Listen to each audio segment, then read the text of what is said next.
il y a 3 semaines de cela, je priais, c'était un mardi matin, j'étais dans ma camionnette et je priais pour vous, pour nous, pour le perchoir. Et je savais pas qu'on allait faire ces annonces-là. Enfin, ça a dû être dit, mais comme d'hab, j'ai dû oublier. Mea culpa l'équipe. Et puis Dieu, tout de suite, alors que ça m'arrive très très rarement, me donne le message pour ce soir. Me donne le verset pour ce soir précisément. Et on va le lire ensemble. Vous allez voir, c'est un truc de ouf. Ça m'arrive très très rarement. En général, je suis plutôt en PLS 2 jours avant parce que j'ai rien à dire. Là, franchement, c'était abusé. Et c'est abusé avec le contexte, du coup, c'est abusé avec l'annonce que Ben a fait. C'est sur des paraboles qui est hyper connue, qui fait partie à mon avis, top 3 des paraboles connues dans la Bible. C'est la parabole des talents. Voilà, vous allez comprendre où je veux en venir ce soir. Et je vous invite à prendre votre Bible. Et si vous n'avez pas votre Bible, eh ben ça va s'afficher. Matthieu 25, versets 14 à 30. C'est bon? Yes, vous l'avez, vous êtes là. Est-ce que vous êtes heureux? Est-ce que vous êtes content? Est-ce que vous êtes contente? Est-ce que vous êtes contents, messieurs? Non, mais...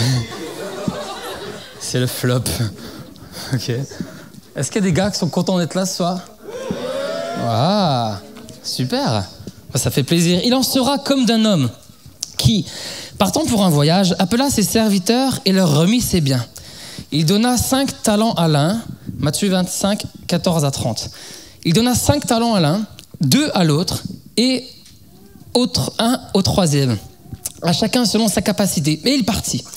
Aussitôt, celui qui avait reçu les 5 talents s'en alla, les fit valoir et gagna 5 autres talents. De même, celui qui avait reçu les 2 talents en gagna 2 autres. Celui qui n'en avait reçu qu'un alla faire un creux dans la terre et cacha l'argent de son maître. Longtemps après, le maître de ses serviteurs revint et leur fit rendre compte. Celui qui avait reçu les 5 talents s'approcha en apportant 5 autres talents et il dit « Seigneur, tu m'as remis 5 talents, voici. J'en ai gagné 5 autres. » Son maître lui dit « C'est bien, bon et fidèle serviteur.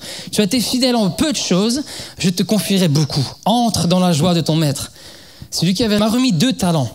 Voici, j'en ai gagné 2 autres. Son maître lui dit « C'est bien, bon et fidèle serviteur. Tu as été fidèle en peu de choses, je te confierai beaucoup.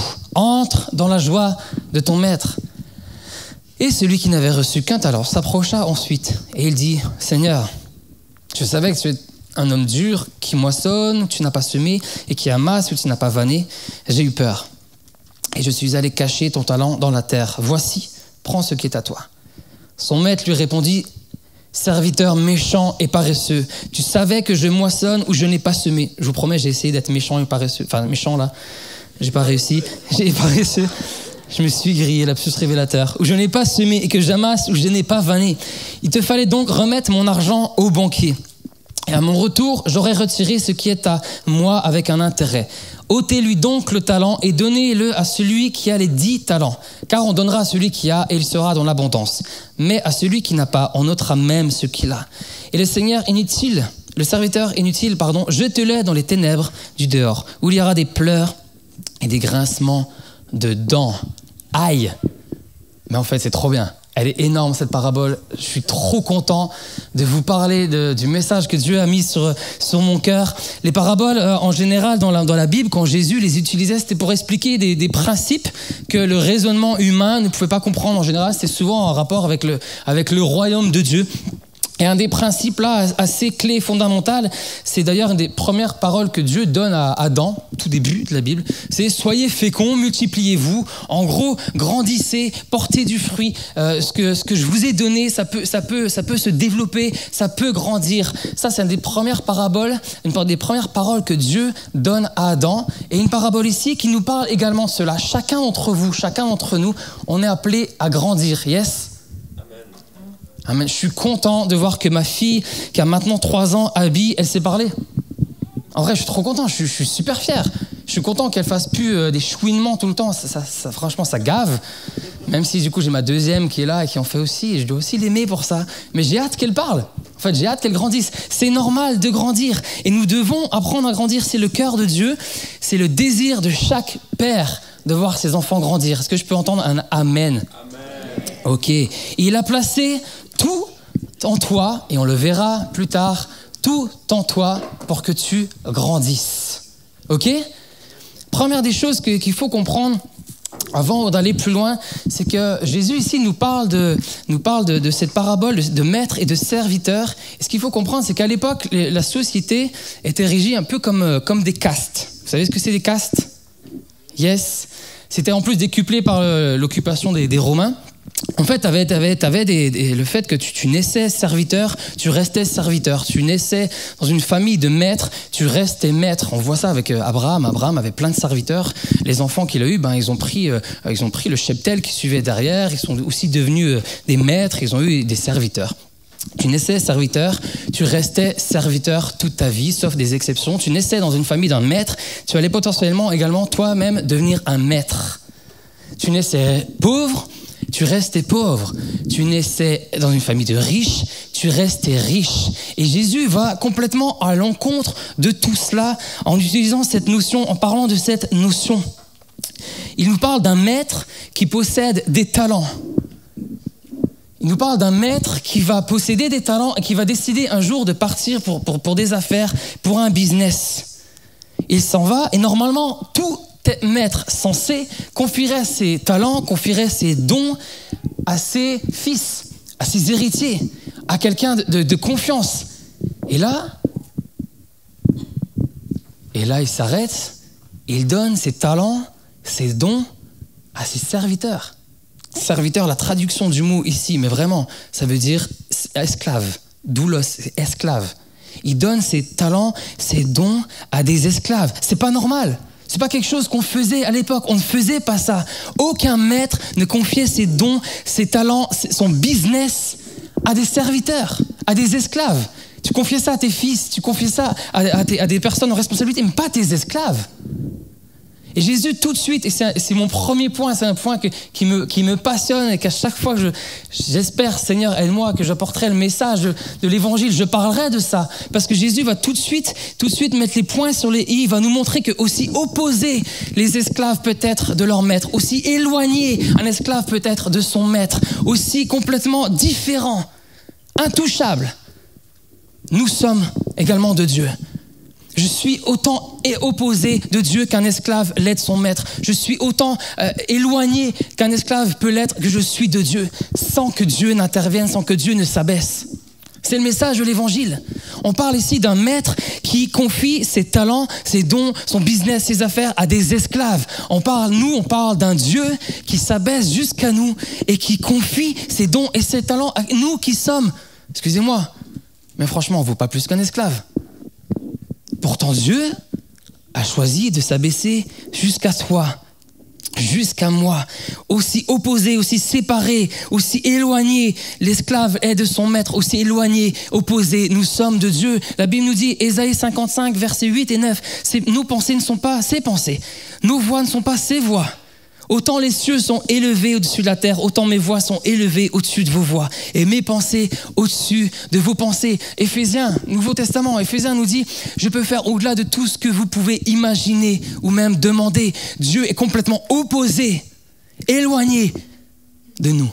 Et pourtant il s'abaisse.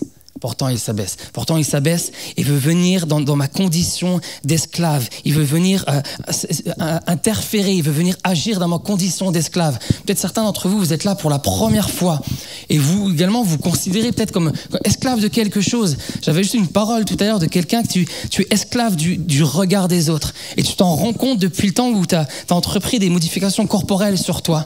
Et à chaque fois, tu en fais de plus en plus, ça part par des tatouages ou différentes choses et tu te rends compte que tu fais juste ça parce que tu es esclave du regard des autres. Et Dieu veut te dire ce soir qui est là, je suis venu pour toi. Je suis venu pour toi. Je suis venu pour toi. Je veux intervenir dans ta situation d'esclave. Je suis venu pour toi. C'est l'évangile, car Dieu a tant aimé le monde qu'il a donné son Fils.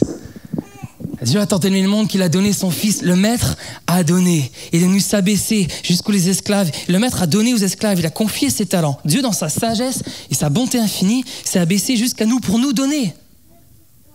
Dans sa sagesse et bonté infinie, il nous a donné une multitude de dons, de qualités. Est-ce que vous y croyez à ça? Ok, je sais que c'est peut-être un message qu'on peut... un peu cheesy, là, on l'apporte à des ados qui sont crise identitaire, qui savent pas trop quoi faire de leur vie, ou des jeunes qui disent mais moi j'ai pas de qualité, mais moi j'ai pas de don, mais moi j'ai pas de talent. Alors peut-être qu'il y en a qui sont complètement sortis de cette phase-là. Moi j'en suis sorti tardivement, très souvent pendant longtemps je me suis comparé à d'autres personnes et ça m'empêchait de pleinement exprimer ce que Dieu avait mis au fond de moi. Et peut-être certains sont encore dans cette situation-là. J'aimerais juste te dire de la part du Seigneur et à tous les autres, j'aimerais vous le rappeler, vous êtes chacun et chacune une créature merveilleuse. Dieu vous a créé à son image. Chaque chose qu'il a déposée en toi, chaque talent, chaque don, chaque qualité, ça vient de lui. Chaque qualité, ça vient de lui. Dieu donne, Dieu a donné. En général, tu donnes ce que tu as. Tu donnes, moi je donne à ma fille, j'essaie au mieux à mes filles. Je leur donne à manger parce que j'ai travaillé pour pouvoir acheter à manger. J'essaie de leur donner des jouets de temps en temps pour qu'ils puissent jouer et pas que travailler pour moi. J'essaie d'être patient avec elles et ça, je donne ce que je suis. Je transmets ce que je suis. Ma fille, la première, mais vraiment, quand elle n'y arrive pas, tout de suite, maman, j'arrive pas. Elle a fait 50 fois, mais elle n'y arrive pas, elle veut que je l'aide absolument. Parce que moi, j'essaie de lui apprendre, du coup, dans ces moments-là, du coup, j'essaie de transmettre ce que je suis, j'essaie de lui apprendre la patience, ou le fait de demander de l'aide. J'essaie de lui transmettre la générosité, je lui montre d'être généreux avec les gens, de partager ses jouets, de même donner ses jouets aux personnes qu'elle rencontre, aux petits-enfants qui viennent à la maison. On essaie de lui inculquer de donner des jouets, de partager. J'essaie de lui apprendre à être patiente, j'essaie de lui apprendre à être obéissante. Ça, c'est ce que je suis, ou du moins c'est ce que je m'efforce d'être. Dieu nous a transmis ses dons et ses qualités parce que c'est ce qu'il est. Toutes les qualités que tu as, tous les dons que tu as, tous les talents que tu as, toutes les aptitudes que tu as, ça ne vient pas de toi. Ça vient parce que Dieu a choisi de te les donner. Et il a choisi de donner sa personne. Parce que Dieu est amour. Il a choisi de te donner ta capacité à être une personne qui est bonne, parce que Dieu est bon. La Bible nous dit que sa bonté s'étend jusqu'aux cieux. C'est quelque chose qu'on ne peut même pas mesurer. Pourtant, il a choisi de donner. Il a choisi de donner sa personne, parce que toi, tu es peut-être quelqu'un de fidèle, de loyal. Dieu est quelqu'un de fidèle et de loyal. La Bible nous dit sa fidélité s'étend jusqu'aux cieux, et sa bonté s'étend jusqu'aux nues. Voici qui il est. Si Dieu te donne toutes les qualités et les talents que tu as, et je sais que tu en as, d'ailleurs, ce que tu peux dire à ton voisin, tu es rempli de qualités. C'est pas des techniques de drague pour ceux qui essaient de, tu vois. Tu es rempli de qualités, tu es rempli de dons.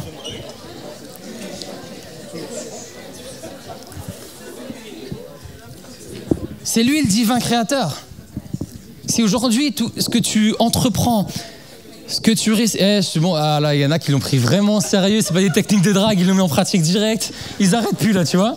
Ils sont déjà au 0,6 et tout. On se calme, on revient avec moi. Ok, on revient avec moi. C'est lui le divin créateur. Il y a certains d'entre vous, on a l'impression qu'à chaque fois que vous touchez à quelque chose, vous avez de l'or dans les mains. On dirait qu'à chaque fois que vous entreprenez quelque chose, vous le réussissez. Tout ça, c'est parce que Dieu te l'a donné, parce que c'est qui il est. Avoir des dons, des talents et des qualités, ça n'a que du sens, parce qu'il y en a un qui a choisi de te les donner. À l'un, il en a donné 5, à l'un, il en a donné 2, à l'un, il en a donné 1, mais tous ont reçu selon leur capacité. Tous ont reçu. Il y en a qui savent chanter, qui savent parler, qui savent jouer de la guitare, qui savent jouer du piano, qui savent être drôles. Là, vous savez que je parlais de Ben. Hein. Ou peut-être jusqu'à ce que je dise drôle. Non, je rigole. Je rigole, pardon Ben. Tu t'es arrêté au piano, tu sais. Il sait parler. Non mais Ben, sinon les gens ils t'aiment. Hein. Même si tu sont ton téléphone pendant qu'on partage le message de l'évangile. Certains ont reçu, je l'aime, franchement je l'aime de tout mon cœur, parce que la dernière fois qu'il a prêché, il m'a affiché de ouf. Il m'a fait poser alors que moi j'ai horreur de ça pendant je sais pas combien de temps là. C'est pas vrai. C'est hyper gênant. Et tu sais que ça me gêne. Ouais, mais c'est quelque chose qui me gêne. Vraiment. Peut-être. Bref, parlons d'autre chose. Certains peuvent chanter, certains peuvent jouer de la guitare, faire plein de choses. Certains en ont reçu 5 talents, certains en ont reçu 2. Certains en ont reçu 1. Là, volontairement, je ne citerai personne, du coup, pour ne pas blesser qui que ce soit, parce que ça peut être dangereux. Mais Dieu t'a fait des dons et des talents, t'a donné des qualités en fonction de ce qu'il te permet de supporter. C'est pas moi qui le dis, hein. C'est dans la parabole qu'on vient de lire. Il a donné à chacun en fonction des capacités qu'il a. Ça sert à rien de te comparer à un autre, ça sert à rien de dire « mais moi j'aimerais en avoir 5 comme lui ». Qu'est-ce qui définit, qu'est-ce qui donne les dons et les talents? C'est Dieu, ok. Qu'est-ce qui donne les capacités? C'est Dieu. Alors si tu as donné la capacité de supporter 2 ou 3 qualités, soit, tant mieux, merci Seigneur. Parce qu'il t'a donné les 2 ou 3 talents qui vont avec. Et merci Seigneur. Ça ne sert à rien de regarder ce que l'autre a et de ce que toi tu n'as pas. S'il t'a donné les capacités en fonction de ce que tu as, c'est parce qu'il en a voulu ainsi. C'est comme ça qu'il procède. Amen. Peut-être certains se disent, mais moi effectivement j'ai l'impression de n'avoir rien reçu. Attendez, je vais boire un coup.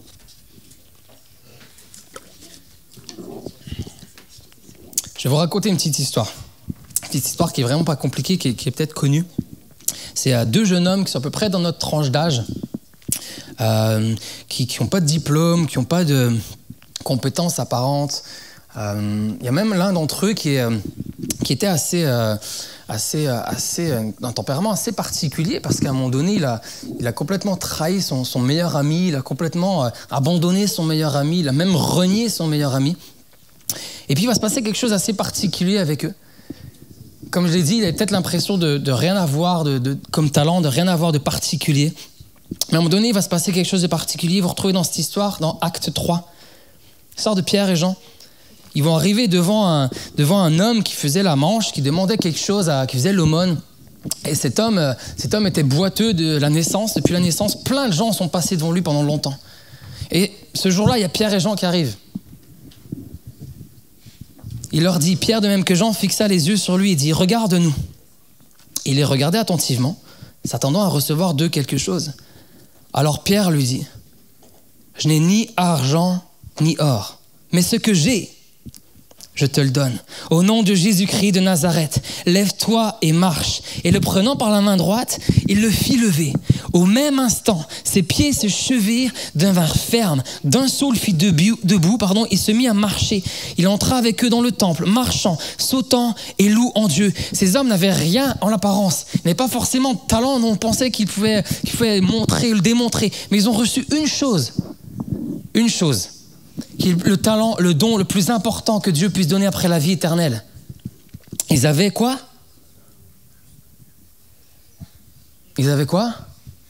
Loïc, je t'affiche, mec.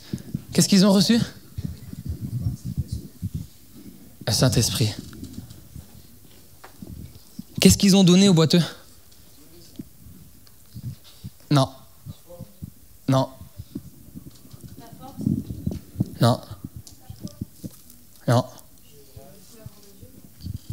Sûrement. J'espère, on ne sait pas. C'est une bonne réponse, c'était pas mal, c'était original. Ils ont dit au nom de Jésus, lève-toi et marche. C'est quoi ça? Ça, c'est juste l'expression de ce qu'il a reçu, Pierre. L'expression de ce qu'il a reçu, ça s'est transcrit par ces mots-là. Au nom de Jésus, lève-toi et marche. Ce qu'il a reçu, c'est la puissance de Dieu. Au travers quoi? Au travers le Saint-Esprit. On a parlé du royaume de Dieu tout à l'heure. Jésus, la Bible nous dit, 1 Corinthiens 4, 20, pour ceux qui prennent les notes, le royaume de Dieu ne consiste pas en paroles, mais en puissance. Ce que Pierre a reçu, c'était une puissance. Ce que Pierre a reçu, ça dépasse tous les autres dons qu'il pouvait avoir. Alors certains d'entre vous peut-être douter d'avoir même reçu un don. Mais si tu as reçu le Saint-Esprit, tu as reçu le don qui vaut tous les dons. Est-ce qu'il y en a ici qui ne sont pas baptisés du Saint-Esprit? Ok. Si tu as reçu le Saint-Esprit, tu as reçu le don qui vaut tous les dons. Tu peux peut-être douter d'en avoir d'autres, mais si tu laisses vivre le Saint-Esprit au fond de toi, il va le révéler, tous les autres dons qu'il t'a donnés. Il va juste mettre en lumière les dons que le Père t'a déjà donnés. C'est ça, le Saint-Esprit, c'est ça qu'il fait. Le royaume de Dieu, c'est une démonstration de puissance. Le Saint-Esprit, c'est bien plus que du parler en langue, qui se résume un vendredi soir ou un dimanche matin pendant qu'il y en a un qui fait la louange. Le Saint-Esprit, c'est bien plus que cela. Il y en a qui sont peut-être timides. J'ai une bonne nouvelle pour toi. De Timothée 1, verset 7, c'est pas moi qui le dis, encore une fois, tu choisis de croire ce que la Bible dit ou pas. De Timothée 1, verset 7, ce n'est pas un esprit de timidité que Dieu vous a donné. Il y en a peut-être qui sont fatigués, qui sont découragés, qui sont peut-être pas courageux, justement. C'est pas un esprit de timidité que Dieu t'a donné, mais un esprit de force, un esprit d'amour, un esprit de sagesse. Voilà le Saint-Esprit dans lequel nous croyons. Voilà le Saint-Esprit que Dieu nous a donné à chacun d'entre nous qui est né de nouveau, qui a reçu le Saint-Esprit. Voilà la personne qui vit en toi. Tu as peut-être l'impression d'être timide, de ne jamais savoir quoi dire. Hey, écoute le Saint-Esprit. Tu sais juste pas quoi faire, écoute le Saint-Esprit. Tu as peut-être l'impression de ne pas avoir de don, de talent ou d'aptitude particulière, de qualité. Écoute le Saint-Esprit. Écoute le Saint-Esprit. Il faut que tu apprennes à le connaître. Il faut que tu apprennes à le découvrir. C'est bien plus. Pour tous ceux qui sont baptisés de Saint-Esprit, c'est bien plus que du parler en langue. Bien plus que ça. Le parler en langue, c'est juste une expression de qui il est. Mais il faut qu'on le redécouvre, la personne du Saint-Esprit. D'ailleurs, elle est tellement importante que Jésus lui-même, avant de repartir, va dire « Hey, il est préférable que moi, je parte pour que lui, il vienne. » C'est bien plus important que tout. C'est le Saint-Esprit qui vit en toi. C'est lui l'espoir de gloire. Il faut apprendre à le redécouvrir. Il faut apprendre à le laisser reprendre de la place. Quel genre de père ne laisserait pas le meilleur à ses enfants? Quel genre de père? Dieu a laissé pour chacun d'entre nous ce qu'il avait de meilleur. Son esprit. Son esprit. Tu as peut-être l'impression de douter de ce que tu as reçu, des qualités, des dons, soit. Moi, j'en doute pas, la Bible n'en doute pas. Mais si tu as reçu le Saint-Esprit, tu as reçu ce qui valait le plus cher au monde. Yes?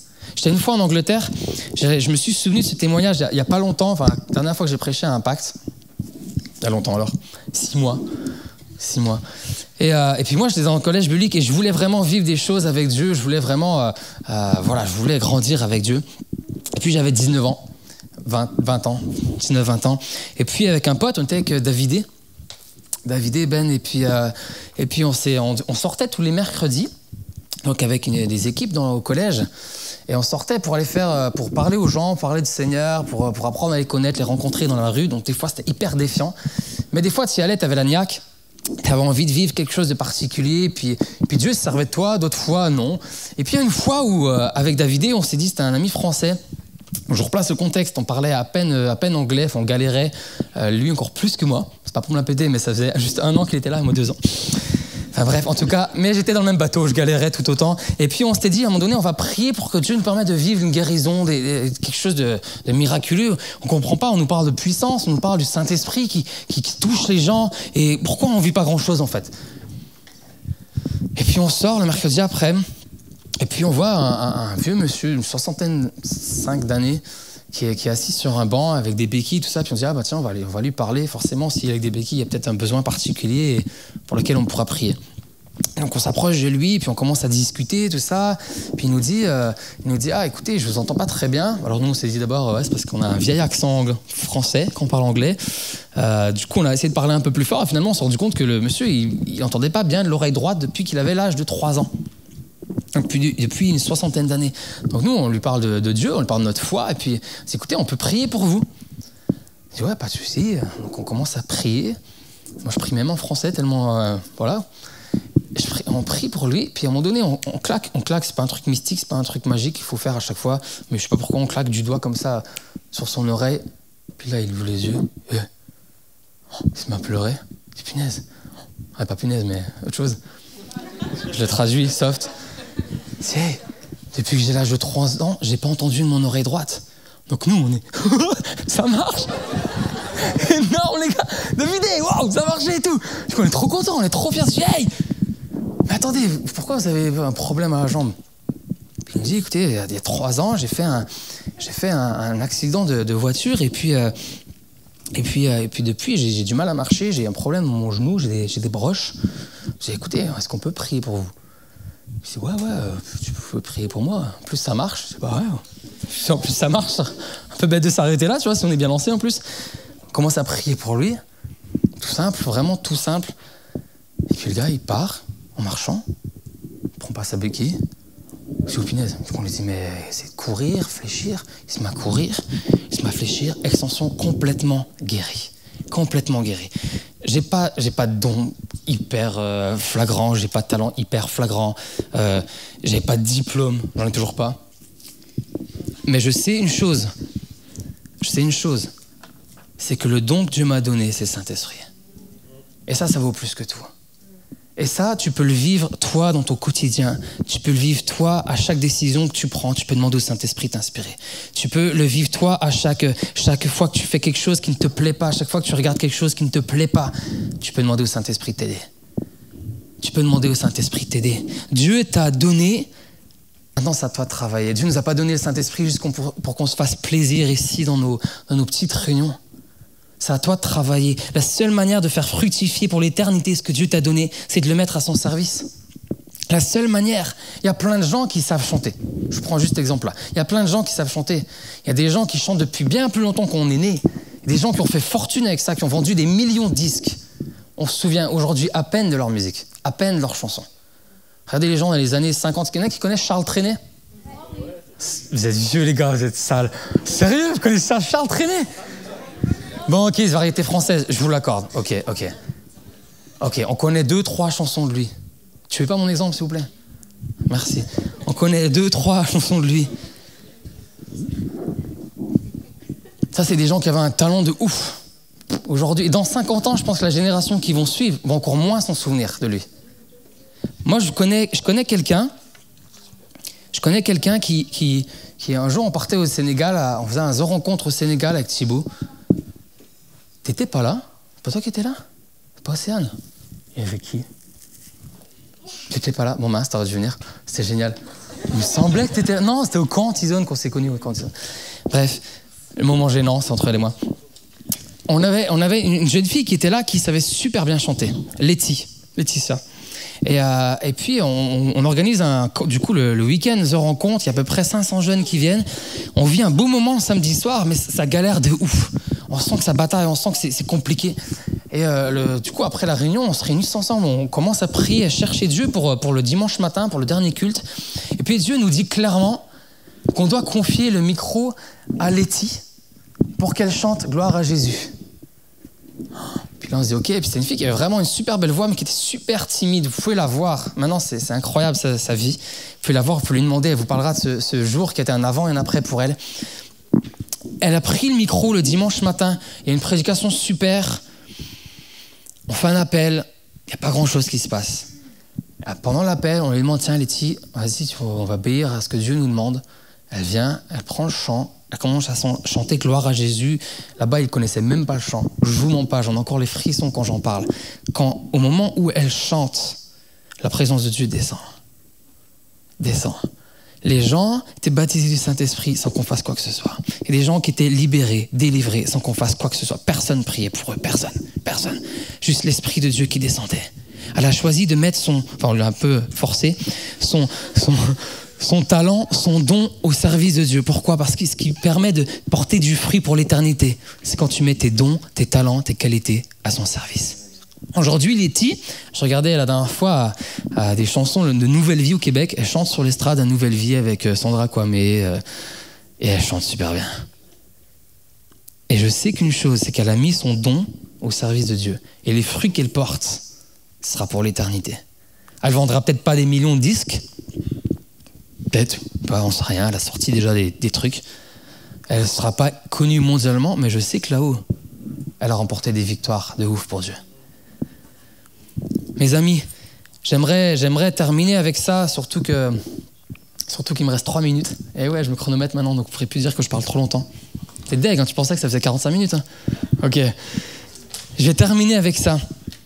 Il y en a un qui en a reçu 5, il y en a un qui en a reçu 2, il y en a un qui a reçu 1, mais tous ont reçu une chose en commun.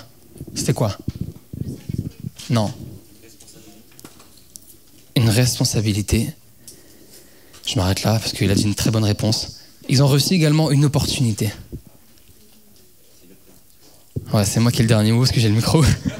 Ils ont tous reçu, chaque matin tu te lèves, que tu aies reçu 5 talents, 3 talents, 2 talents, 1 talent, peu importe, 15, 20. Tu te lèves avec la responsabilité, face à l'opportunité, du coup j'utilise les 2 bonnes réponses, tu te lèves avec une opportunité de mettre ton talent au service de Dieu. Et moi, cette responsabilité, je ne peux pas la prendre pour vous, face à l'opportunité que Dieu vous donne. Tout ce que tu fais, ça commence dans les petites choses. Ça commence par quand tu es chez toi. Ça ne veut pas dire que tu dois forcément toujours servir partout à l'église, tout ça. Moi, je dis non, c'est pas juste ça. C'est tout ce que tu fais, tu le fais pour Dieu. Tout ce que tu fais, ton travail, ton service, tu fais les courses, tu rencontres les gens, tu souris aux gens, tu dis bonjour aux gens. D'ailleurs, il y a un verset qui dit tout ce que tu fais, tout ce que vous faites, faites-le de bon cœur comme pour le Seigneur et non pour les hommes. Tout ce que tu fais, fais-le pour Dieu.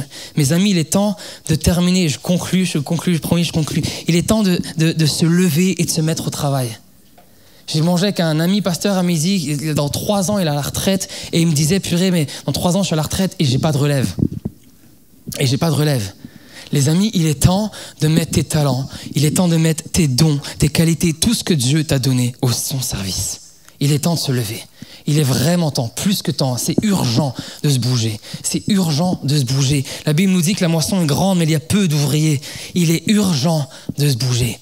Peu importe, avec le peu de qualité, si tu n'en as qu'une, si tu en as 5, si tu en as 20, peu importe. Mais ce que tu as, il est temps de le mettre au service de Dieu. Il faut arrêter d'être égoïste. Il faut arrêter de consommer. Il est temps de le mettre au service de Dieu. Il y en a un qui ne s'arrête pas. Il y en a un qui ne prend pas de vacances. Il y en a un qui ne se lâche pas, mais il y en a un qui se déchaîne. Il ne perd pas de temps. Il ne perd pas de temps à dire, mais je vais être trop investi, il ne faut pas trop que je me lâche sur lui, j'en fais peut-être trop. Non, non, il donne tout. Il donne tout, parce que le temps est proche, la fin est proche, et il faut tout donner. Le diable se déchaîne. Mon ami, qu'est-ce que tu fais? Qu'est-ce que tu fais? Travailler pour Dieu, c'est mettre ses talents qu'il nous a confiés à son service. Peut-être qu'il y en a, vous ne savez juste pas comment faire. Venez nous voir à la fin. Vraiment, peut-être qu'il y en a qui ont l'impression de ne pas en avoir. Venez nous voir à la fin. Vraiment, venez nous voir. C'est trop important. C'est trop important qu'on ne prenne pas en considération ce qu'il se passe. On ne le fait pas pour nous. On le fait pour les autres. On le fait pour Dieu. J'aimerais qu'on prenne un temps pour prier. Est-ce qu'il y a une pianiste qui est là? Mettre un petit peu de musique qui manipule les gens.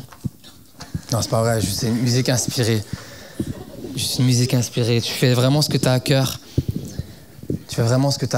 J'aimerais juste qu'on fasse un état des lieux dans notre cœur. Promis, quand Dieu m'a mis ce message à cœur, c'était pour culpabiliser personne. Je savais même pas qu'on allait faire les annonces là. Je savais même pas qu'il y aurait juste 2 personnes qui étaient là la dernière fois pour servir. Et ce que je vous ai dit là, c'était même pas pour que vous serviez au perchoir. C'est pour que vous mettiez vos talents, vos dons, vos qualités au service de Dieu. Il y en a, vous avez perdu du temps. Dieu lui les rachète. Il y en a, ça fait trop longtemps, vous avez tourné en rond, vous avez pas mis vos dons et vos qualités au service de Dieu. Maintenant, il est temps de rentrer à la maison et de le faire. La maison, c'est avec Jésus. J'ai pas la maison. Il faut arrêter de perdre du temps. Vraiment. Le temps court, le temps passe trop vite. Moi, je prie que dans cette salle, il y ait des gens qui se lèvent. Je prie que dans cette salle, il y a des gens qui se lèvent parce qu'ils ont un don d'organisation, il y a un don de savoir accueillir les gens, ils ont un don juste de sourire. Chaque fois qu'on voit, on dit « Mais purée, t'as un trop beau sourire ». Je prie qu'il y en a qui se lèvent et qui se bougent. Pas forcément perchoir, encore une fois. Je prêche pas pour ma paroisse, mais pour Dieu, pour le royaume de Dieu. C'est ça qui importe. C'est ça qui importe. Il est temps de se lever et de se mettre au travail. J'aimerais qu'on courbe nos fronts et qu'on se mette juste devant le Seigneur.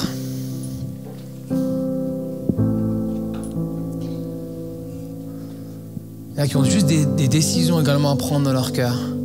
Dire, ok Seigneur, j'ai perdu trop de temps maintenant.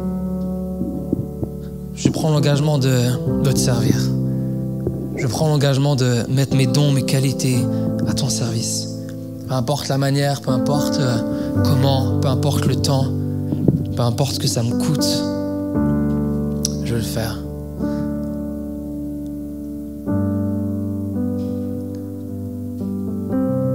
Juste laisser 2 minutes là où je te laisse parler avec Dieu, je te laisse faire ton business avec lui.